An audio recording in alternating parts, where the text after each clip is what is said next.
Thank you, Sujata. Welcome to everybody. Let me just check whether Amitabh can hear us. Amitabh, are you with us? Yeah, I'm very much with you. I can hear you very well. Wonderful. Welcome, Amitabh, virtually. I wish you were here with us in person, but let me just get started.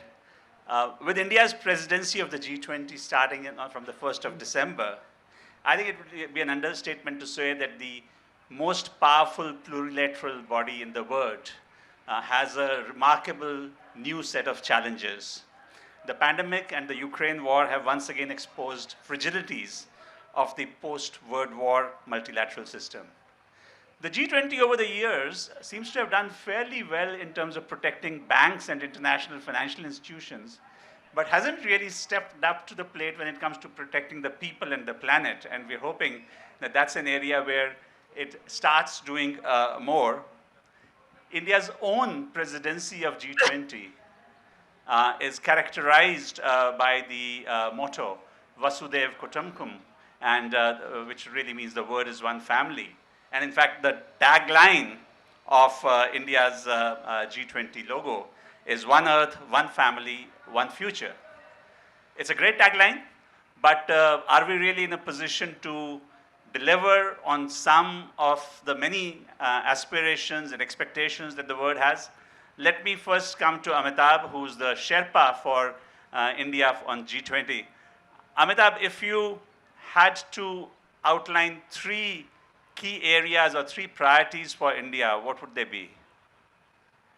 So Navdeep, as you rightly said, the world is confronted with several crises, but I think the key amongst them is that the world is facing a severe slowdown of growth. There is recession in 1/3 of the global economy, and 200 million people have gone down below the poverty line. 100 million people have lost their jobs. So you have the COVID crisis, you have a debt crisis of 75 countries facing a debt crisis. So I think the first and foremost challenge before leaders of the world today is how to drive really accelerated, resilient, sustainable growth. Without growth, you'll find it very difficult to provide jobs and provide a better life to the citizens. That's number one. Number two, my view is that we need to accelerate progress on sustainable development goals. We are midway through to the 2030 goals. And instead of progressing, we have regressed. Learning outcomes have impacted people across the world. People have got impacted on health, on nutrition. And therefore, any gathering of leaders, of the key leaders around the world, is about how do you accelerate progress on SDGs. And third, I think, to my mind, technological transformation. How do you use technology to leapfrog in many of these areas? India has used the digital public infrastructure, and it has achieved in the last 7 to 8 years what it would have taken almost 50 years, because we were able to do digital identity, we were able to link them with bank accounts and do fast payments. So the Bank of International Settlement has said India has achieved 50 years progress in 7-8 years. And I think technological transformation is really the key to accelerate growth progress in many of these areas. I can talk of many other things, including climate finance and action, but I would say that these should be the three key areas before the leaders of the world today. Thank you, Amitabh. Let me see if I can carry forward on that with France to start with.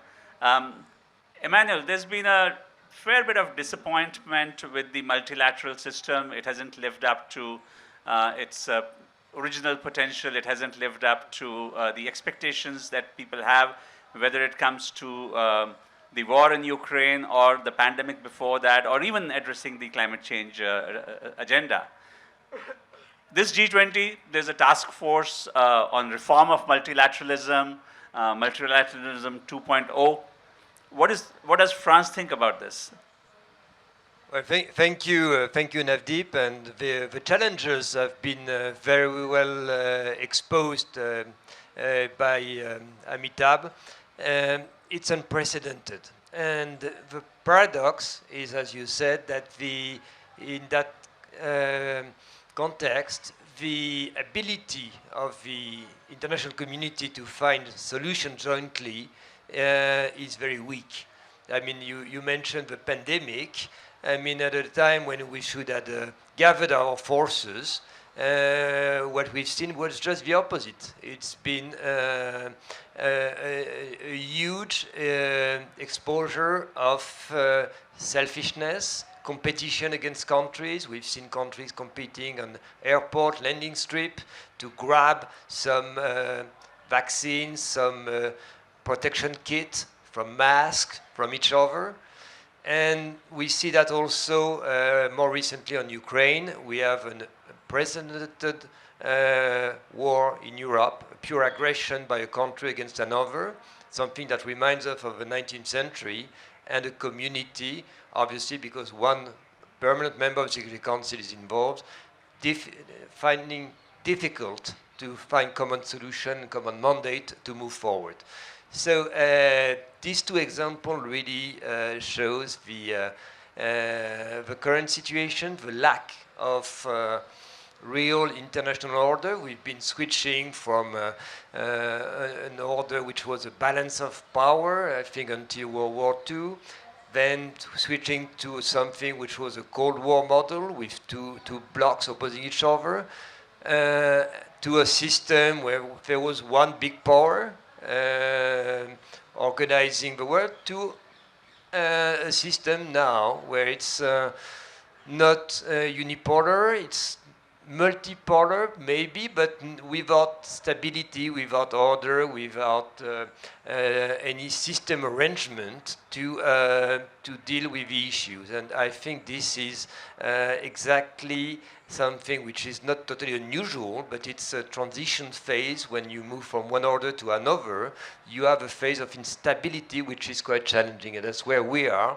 That's where we need innovative solutions, and we need bodies that works. Right now, G20 is the less dysfunctional, to be honest, body. So that's why this presidency by India is so important. And also to have a country like India in the chair, in the presidency, we have a lot of hopes.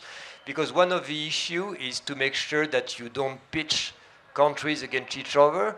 On Ukraine, you don't pitch the West against the East, or the South against the North. You don't give credit to this idea that there should be some things like a global South, which in our opinion doesn't exist. If you look at the countries, the differences, the developing, not developing, and so. But we need a country like India, which is a real bridge, and we're happy to have you in the driver's seat. Yes. Anyone else wants to chip in on multilateralism reform? Barry, yeah?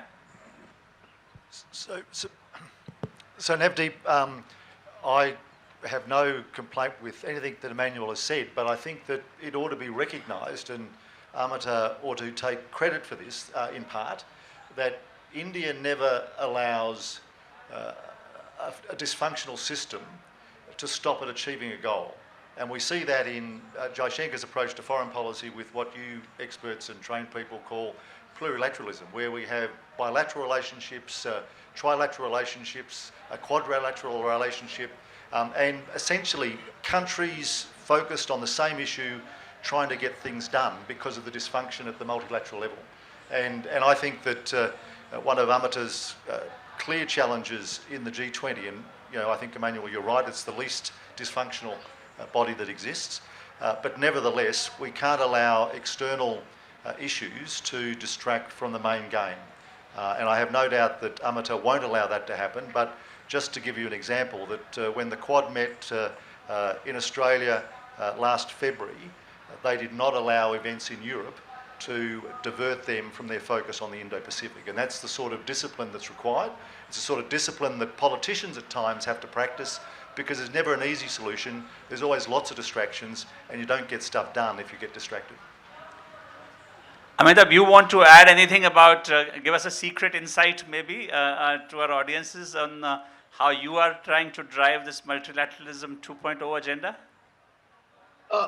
Navdeep, last year in Bali, we saw that, 15 ministerial meetings had actually not progressed.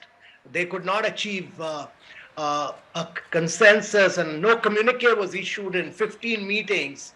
But eventually, in the final round of the Sherpa meeting and eventually in the leaders' meeting, we could arrive at a communique and everybody agreed. The important thing to understand is that G20 is, is an economic forum. It's a forum for economic growth, for financial progress. It's not an unwieldy body like United Nations with 186 members, nor is it a body of some rich nations, very few nations. So it comprises of both developed and developing countries. G20 also has a fairly good track record. So in Bali, we could negotiate and arrive at an agreement. Now the challenge is, what G7 says is also right, that the war in Europe has an impact on food, fuel, and fertilizer, and it has an impact on lives of citizens. And therefore, we need to clearly say that what in Bali we did was that we used the UN Security Council resolution, and that in its totality was brought into the final communique, and we found a way out. And there we focused again on growth, progress, financial issues. And my view is that the more we focus on economic progress, the leaders, when key leaders from across the world meet, for them the challenge is, despite many other challenges, how do you improve the lives of citizens? How do you bring in better quality of life for citizens? How do you bring in climate action? How do you bring resilient growth? How do you improve learning outcomes and health outcomes? And that is really the key for the world leaders to move forward. And I quite agree that we should never get distracted from the end objectives that we want to achieve.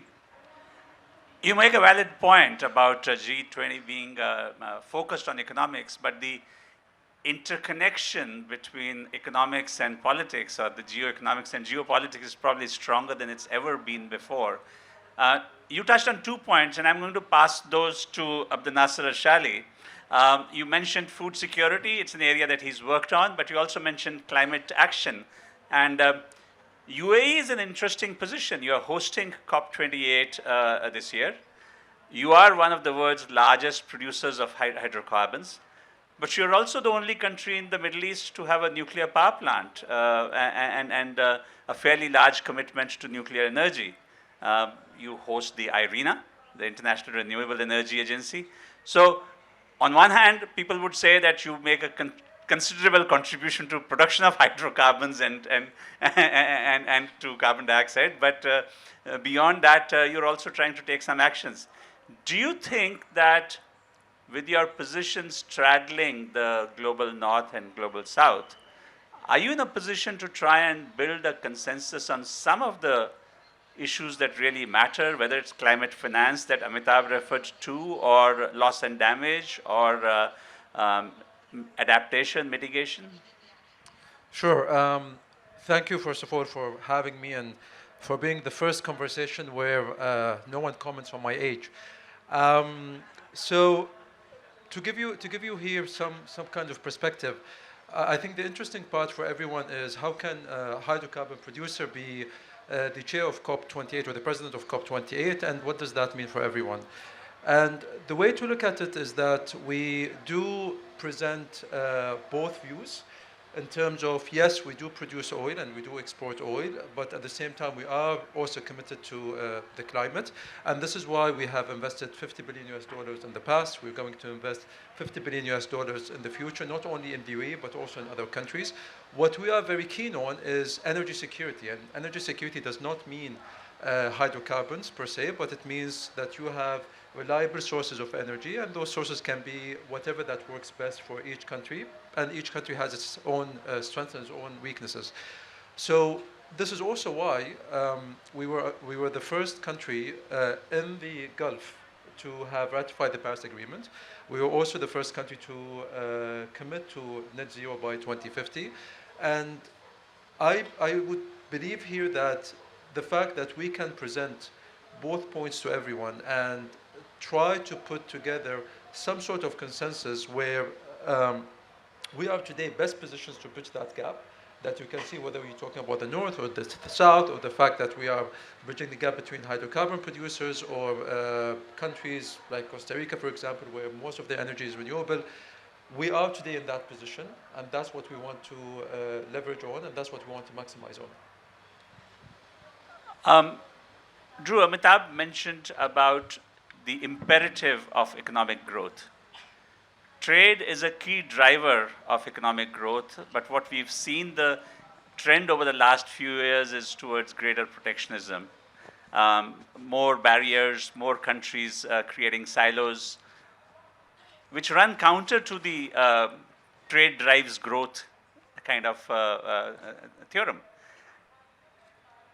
Does the US have a role to play in trying to fix a multilateral trading system that seems to be struggling, if not broken? Can you hear me? Yeah. Wasn't sure if the microphone was working. Excuse me. Well, I would say there's a lot of different ways to look at it, but I would highlight first of all, like here in India, what I've seen, I think is very exciting. It was, you mentioned the slowdown in the world economy, and it's true. India's growth has dropped a little bit, but relative to China and other countries, it's high. And so, like a year ago, we were saying India could be the third largest economy by 2030. Now it's 2027. We were really excited in May when India signed on to the Indo-Pacific Economic Framework, which for the United States, for our administration, it's the primary economic vehicle at the moment, and we're really focusing on building it out, trying to bring in the strength of our private sector, which is really important. And I think trade can't just be looked at as like the WTO or only in one sense. We've seen the last couple of years that supply chain is a major threat to our economic security, to our prosperity. All of the countries represented on this panel, I think we see that. And so it's exciting for India to join onto it, and I think we're going to focus a lot on that.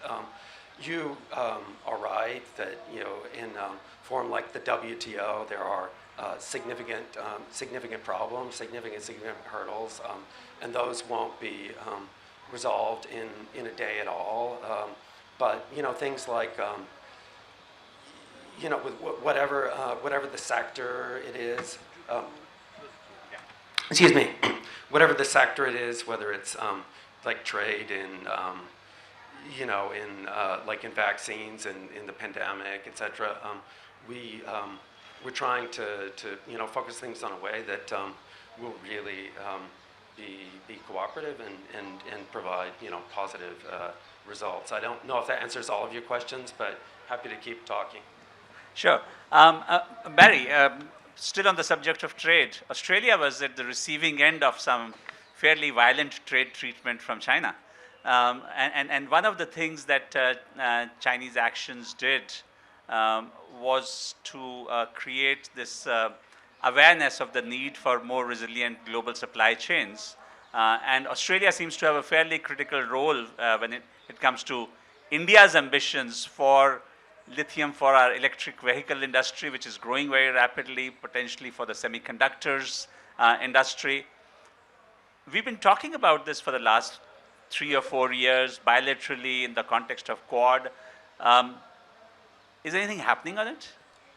There is Navdeep, and we should thank China for both its positioning in the Indo-Pacific as well as its efforts to interfere with Australia's economic growth. Both failed, but both have brought us closer together, not just with India, but with other countries across the Indo-Pacific. So as settings have changed, we've adapted despite what has been described as attempted economic terrorism against Australia by refusing our goods access to markets where people wanted to buy them. Australia's economy was not affected. We've been a trading nation for more than 2 centuries, and we simply found other markets. But importantly, this is a land of many gods. We're a land of a God who blessed us with many resources, and particularly critical minerals and rare earths on a day in which your northern neighbour has just won a tender to mine the largest lithium deposit in Bolivia. Australia, which has almost 30% of the world's lithium, is not only got offtake agreements with businesses in Japan and in the United States, but increasingly with companies from India looking at it. But more importantly, Navdeep, you know the way the Indian system works. We have Kabul, which is the commercial arm of mining in India, which is looking to invest hundreds of millions of dollars into critical minerals in Australia so that we can get those resilient supply chains operating from trusted companies, countries, to do what I think all of us want to happen, which is for India's global manufacturing mission to be achieved across electric vehicles, across technology, across semiconductors and the like. So I think we are closer, and it's certainly one of those things that's also being done through not just the Quad, but also with Japan as well. Amitabh, you want to come in on the multilateral trading system? Yeah. So Navdeep, you've raised a very important point, and that's about opening up global trade. Opening up trade is very, very critical to accelerated growth. Opening up trade has lifted vast segments of population above the poverty line in the past, and it's important to do that. But it's also important to demonopolize supply chains. It's not about decoupling, it's about demonopolizing. And because in several sectors, more than 95% of the production is coming from one country, and that has immense consequences for the world. I'm saying this because unless and until global supply chains don't get diversified, the kind of challenges we faced during COVID we'll continue to face in subsequent moments. I mean, look, for instance, at the chip supply. If 42% of chip supply come from today Taiwan, and there is some action on Taiwan today, and there are sanctions as a consequence of it, defense, mobile, electric vehicles, just about automobiles, just about every sector will come to a grinding halt. So I'm a great believer in open trade. I'm a great believer in global supply chains, but I'm also a great believer in demonopolizing supplies and diversifying them to other parts of the world. And I think this opens up an opportunity for many other countries to push their manufacturing. It also is important that countries should not push for protectionism.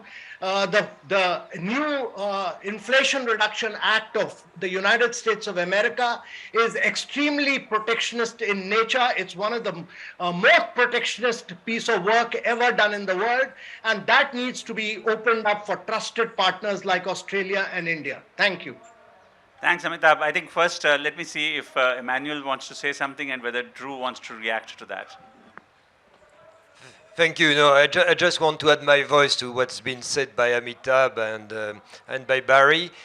We feel that we can't rely on one single country, and namely China, for our supply chains. And that's, I think all our countries have realized that more and more during the pandemic and in the last few months and years. Our relation with China is multifaceted and complex and tricky, and means we need also to be cautious.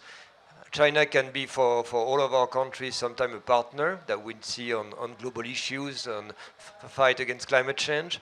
It's obviously a competitor for all the business aspect, even though it's most of the time an unfair competitor. We don't have a level playing field. And for all that pertains to the strategical balance, it's a rival, and which means we can't have critical supply all coming from this country. We should, and we Europeans want to have more and more in Europe, and also to have part of our supply chains in friendly countries like India, where we know we share the same values, we have a rule of law, and we know that in 10, 20, 30 years from now, we will be allied. Abdulnasser, we've been talking about the importance of food security. We saw what the interruption of grain shipments from the Black Sea did in the last few months. Thankfully, with some assistance from India and other countries, that got eased up. But my stint in the Gulf shows that countries in the Gulf are genuinely worried about this whole issue of food security. Some years back, India and UAE started talking about a food corridor, and then it also popped up in the context of the I2U2 multilateral of India, Israel, UAE, and US. Is that something that you feel that in the G20 context can be taken forward? Absolutely. I think when we talk about diversifying supply chains, open trade, unrestricted trade, food security is a major part of this, and it's no secret that the UAE or by extension countries in the Gulf are not capable of producing food, and even the food that they can produce is not going to be enough, especially with their populations, their growing populations. So for this to work out, there is no alternative to trade in food commodities, and whenever there is a conflict or there's something happening elsewhere, we can feel it right away. Now, conflict is one issue, but there's also the issue of export bans or food restrictions and so on. So when we talk about open trade and making sure that we have diversified supply chains, it's also important to make sure that such restrictions are not put in place, whether we talk about food or anything else. Now, in the context of G20, as was pointed out earlier, is an economic framework, and it should stay as an economic framework.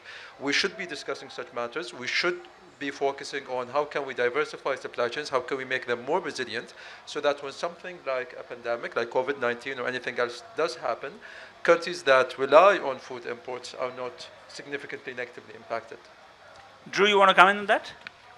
Oh, yes, certainly. Thank you.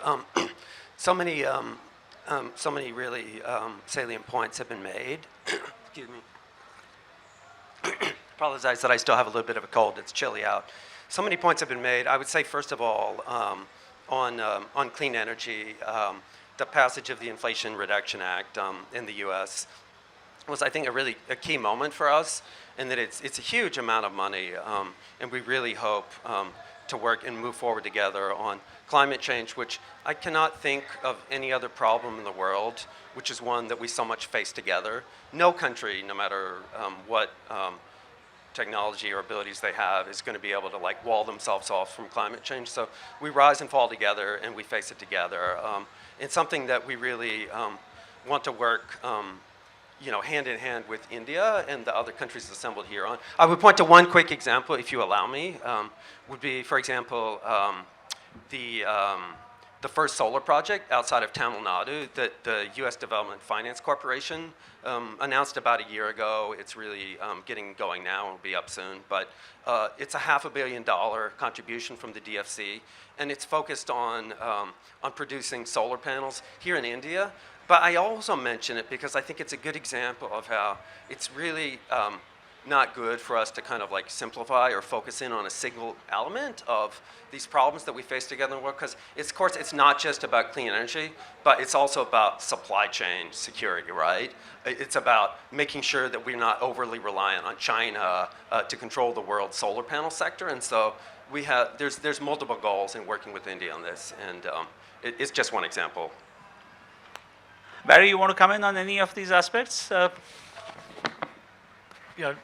Last year was a big year for India because it signed a trade deal, investment deal with the United Arab Emirates, and it signed a free trade deal with Australia, which is the first time in more than a decade in which it's signed a comprehensive trade deal with a developed country, and we're looking to do similar again this year. And the importance of it, I think, Navdeep, is not just in terms of the economic lessons of COVID, but we're working together with India and like-minded countries across this region to ensure that whatever the multilateral system is, that countries are sovereign, countries have choices, and countries abide by the rules and norms.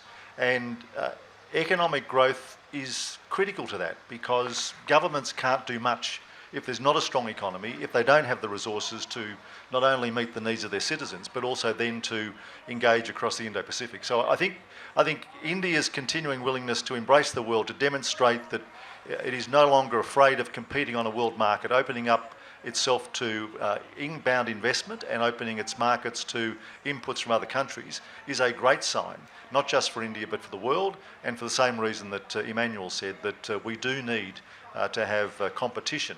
I mean economic competition, market competition, because that drives the best results.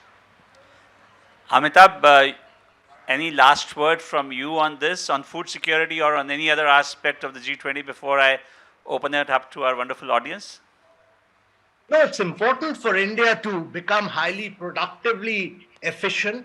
Its businesses must learn the art of growing in size and scale, and India must get into trade pacts with many other countries, from UAE to Australia to many other countries as we grow and expand.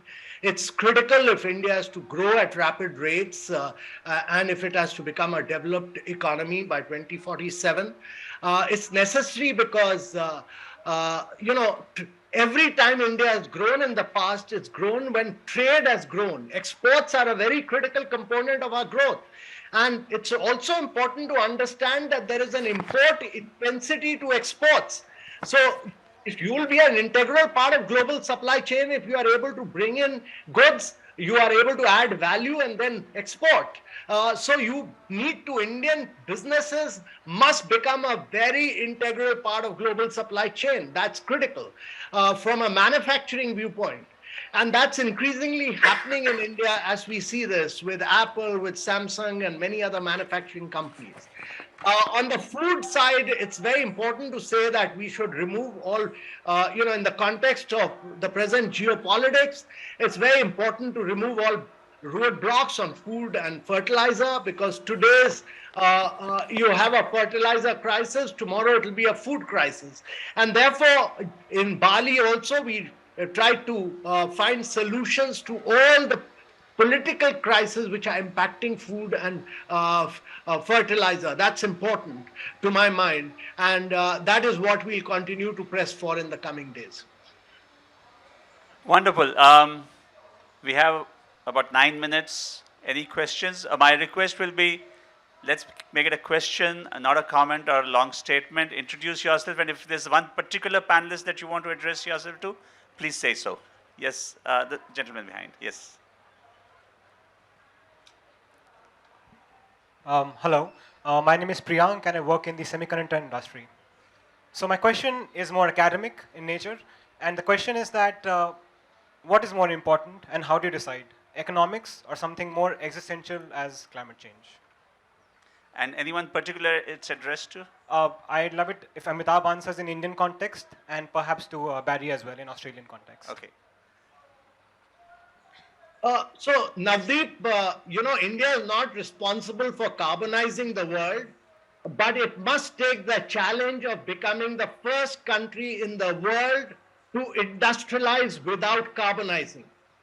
We have a huge opportunity across sectors to technologically leapfrog, and we must demonstrate to the world that it's possible to grow and expand and progress by doing it sustainably. This is the opportunity for India.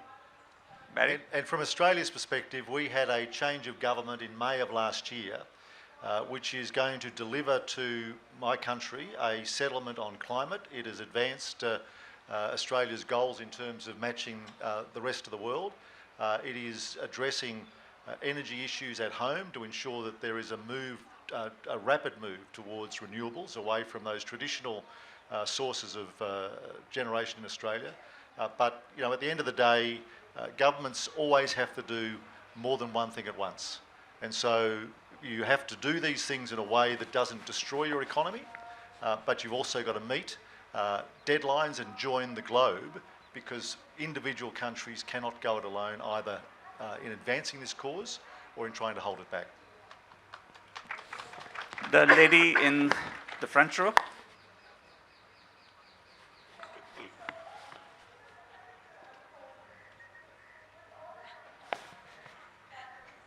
Thank you for a lovely discussion. Can you all hear me? The question is very direct, and I think anyone can take it, or all of you can. The back-end work of interconnecting with other countries is also the ease of doing business in every country. So what are the mechanisms, anything new that has been put in place to make this happen? I guess that Amitabh, as the boss of ease of doing business, should take a stab at first, and then if anyone else wants to touch it. So Naveen, in India, we've tried to dismantle a lot of rules, regulation, processes, procedures. We've tried to create a sense of competition among states. We've done everything possible to digitize the Indian economy so that there's no human interface, and I think make the Indian economy more productively efficient. And that is really the way forward. So to that extent, this question is a very important one. The central government has done it. Every single state of India must become the easiest place to do business in. And that's the only way to grow and progress. And does the CEPA help or the free trade agreements? Trade deals do help, and we're, for instance, looking as part of the next trade deal to see whether we can't get closer cooperation between our pharmaceutical regulatory bodies, because of course we all know, and we learned again through COVID, that just because you have a vaccine doesn't mean it can be sold into a country without that country authorising it. But trade deals help because they reduce these barriers. But can I say, I come from a country that's also a federation, where we also have states, and where at least one Indian investor understands that these are not just an issue for India to resolve, they're issues for Australia to resolve as well. But ultimately, a drive towards greater economic trade across the world means these things are going to be reduced, but removing regulations is not as easy as enacting regulations. You wanted to weigh in, Emmanuel? Well, very, very briefly, I think there's a lot of progress that has been made. We know where we should move forward. I mean, as said, cut on tariffs, develop infrastructure, and cut on red tape. Abdulnasser? Two very quick comments here. Number one, on the CEPA, CEPA is great, but you also need awareness. So you need people to know what do they get when a CEPA is being signed between the two countries in terms of investors and business people. The second point is, I was in Mumbai a few days ago, and we had a business roundtable, and some of them were businesses who are already based in the UAE, and some of them were businesses that are going to expand to the UAE. And interestingly enough, they had very specific comments on very specific laws back in the UAE. And this was their perspective to say, yes, it's very easy to do business in the UAE, but if you also do those tweaks, it will just be easier. Mr. Mehta, from the front row. Good morning. Very interesting discussion. I have a question to Drew, particularly something which I raised last night as well, is how is the US looking at the WTO in terms of the blockage it has on the dispute settlement system, which is the crown in the jewel? Sorry. No, sorry. A question to Drew particularly, and Barry as well. If you could respond to the outcomes that we had at the Ministerial Conference 12 of the WTO in June this year, which has agreed to look at the various issues which are pending before the World Trading System. Now, why I say this particularly is we've been talking about FTAs, free trade agreements, but there's nothing which is better than a multilateral trading system. Now, there is a blockage at the moment in the multilateral trading system, so if you call it a policy supply chain problem, is the dispute settlement system, which is lying sort of in coma. Got it. So, Drew, dispute settlement mechanism is broken? Or Yes. it's in coma? So I know we were discussing this yesterday evening, and I wish you could give you more detail than we did then. I think it's a fundamental problem that we faced for some time, and I would hope that we can get traction and have some progress relatively quickly. It may not be that way. It depends upon everybody, and so. But I mean, there's absolutely no question that it's one where classical economic theory and common sense would tell us that it's going to be to everyone's benefit to be able to cut through that. But I also can't say that I really have a crystal ball on exactly what's going to happen next. Okay, we have 2 minutes. One question from back there and one from the lady here. Mic at the back, please.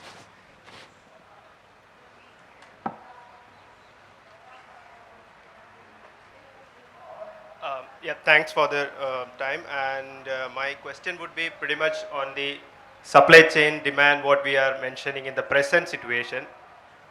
Considering the sustainability of the future, are we equipped enough, or do we have a good blueprint in a way to mention the case which is called this lithium ion case, wherein we have a supply, demand and those kind of things. If India is going to be a dump yard of this lithium ion in the future, then it's going to be the same thing. So are we making the same mistake, or do we have some sort of blueprints to make sure we are equipped for the future also? Good question about disposal of lithium batteries, and maybe Barry will take that. But from the lady in pink, you had a question, ma'am?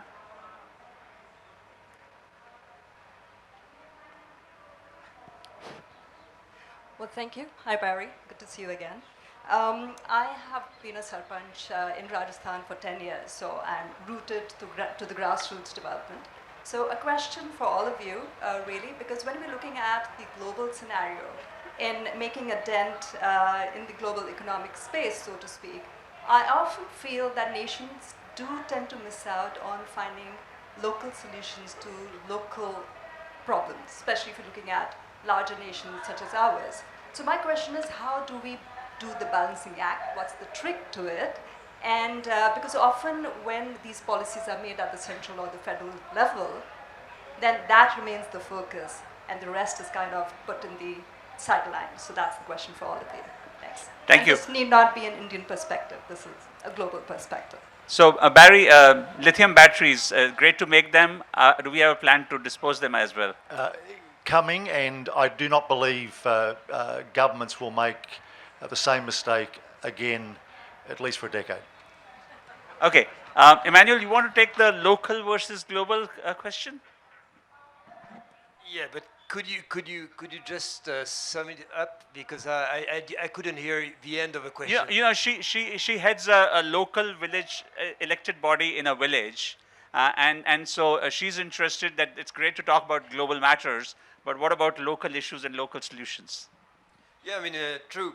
That's what we see most on many sort of issues. I mean, we have to combine to gather coalition energies at different levels if we want to tackle the issues. I mean, it's obvious for the big issue we've been discussing since the beginning, which is the climate change, for example. If we want to be successful, it's not only central government who will deal with it. It's a coalition with also with companies, with NGOs, with local authorities, local government, cities, villages, and that's more and more what we see on many issues.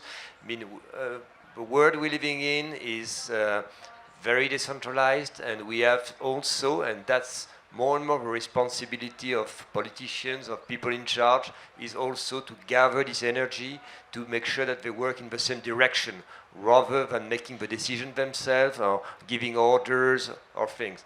And I think that's what we're going to see more and more, and that's what people like you on the ground do is so important. Barry, you? My point was simply, it's much easier to do in a democracy than an autocracy. You have a state election in November, a national election in May next year. It's all yours. Amitabh, final word on any of the 2 points? I know we are almost out of time. No, the last point raised by the lady was very, very important and critical. Local solutions are very critical. We ran this aspirational district program where we made the districts compete with each other, and they found very unique solutions, and many of them are now emerging from grassroots as national and global solutions to the challenges which are confronting the world. And therefore, the answer to many of the world crises have to come from grassroots levels. Amitabh, thank you for giving us the time despite your zillion preoccupations. A big thank you to the panel, and a big round of applause for everybody, please. Thank you.